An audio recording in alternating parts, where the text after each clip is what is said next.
সংগঠন ছাত্রলীগের একটি বিক্ষোভ মিছিল বের করছে। এই মুহূর্তে আপনারা দেখতে পাচ্ছেন, আমরা দেখছি যে চারপাশে লোকজন তাকিয়ে আছে, সেটি আমরা দেখতে পাচ্ছি একটি ব্যানার লক্ষ্য করতে পারছি আমরা এই মুহূর্তে। নিষিদ্ধ সংগঠন আমরা সবাই মুজিব সেনা, ভয় করি না বুলেট বোমা, এক মুজিব লুকান্তরা, লক্ষ মুজিব ঘরে ঘরে, লক্ষ মুজিব ঘরে ঘরে, এক মুজিব লুকান্তরা। জয় বঙ্গবন্ধু, জয় বঙ্গবন্ধু, শেখ শেখ শেখ মুজিব, লাও লাও লাও সালাম, শেখ হাসিনা আসবে, বাংলাদেশ আসবে, বাংলাদেশ আসবে, শেখ হাসিনা আসবে, বাংলাদেশ আসবে।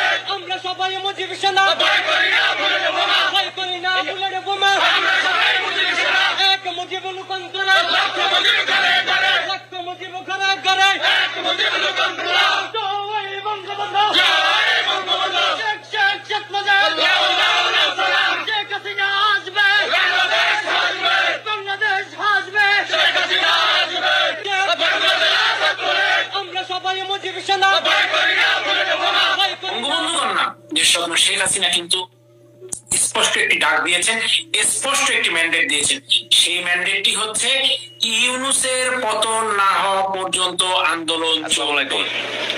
আমি আজকে আপনাদের কাছে একটা কথা বলি, যদি জননেত্রী শেখ হাসিনা বাংলাদেশের জন্য কিছু করে থাকে বা আপনাদের উপকার করে থাকে, বাংলাদেশের জনগণের পক্ষে কাজ করে থাকে, তাহলে অবশ্যই 16 তারিখ 17 তারিখ ওনার ডাকে সাড়া দিবেন। আর হচ্ছে গিয়া বাংলাদেশের মানুষ ওনার পক্ষে আছে, এটা আমরা 13 তারিখে স্পষ্ট বুঝে গেছি। আর যারা বারে বারে বলেন যে শেখ হাসিনা নাকি আসবে না, তাদের উদ্দেশ্যে আমি শুধু একটা কথাই বলি, একটা শেখ হাসিনা 1500 মাইল থেকে শুধু একটা বিস্কিট দিছে, আর ওই ভয়ে এই সরকার, পুলিশ প্রশাসন, সেনাবাহিনী, র্যাব, বিজিবি, চৌকিদার, আনসার সব, জামাত, বিএনপি, এনসিপি, হেফাজত সব মিলাই অ্যাটাক করছে। তারপরও মানুষ তার স্ব ইচ্ছা লকডাউন পূরণ করছে। আমি আশা করি আগামী 16-17 এই 2 দিন আপনারা আপনাদের নিজের ওই ইচ্ছা অনুযায়ী লকডাউন পালন করবেন। জয় বাংলা, জয় বঙ্গ।